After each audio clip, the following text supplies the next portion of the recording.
Nakakaloka talaga itong mga mambubudol na to. Biruin nyo ba naman, ginupitan si ate ng pagkakaigsi?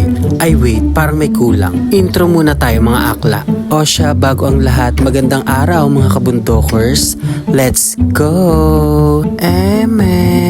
O siya, hindi ko na kayo bibitinin. Kanina, nagbebenta ako sa tindahan. Tapos may dumating dalawang babae. Eh di, for the benta naman si akla. O tapos may dumating na naman, isang babae tsaka isang lalaki sakay sa motor. Ito na nga yung mga budulerang mga hayop na mga hamal, mga itis. Ang chika pala ito palang si Kuya Ho at si Ate Ho na budulera ay namimili ng buhok at inalok nga itong dalawang ali na unang bumili sa amin. Nung una nga ayaw pa nila, pagkatalikod ko wala pa isang minuto, aba!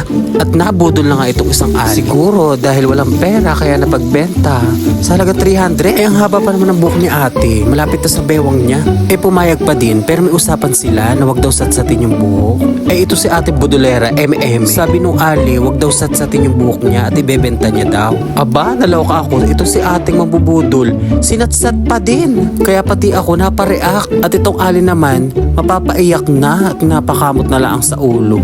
At ito pa, habang nagugupit ito sa ating budulera, yung kasama niyang lalaking mambubudol ay pinapaandar na yung motor habang nagugupit si ate. At nung natapos na nga paggugupit itong budulerang babae, di nagre-react na yung ali at saka ako. At ang pangit nga naman ng pagkakagupit.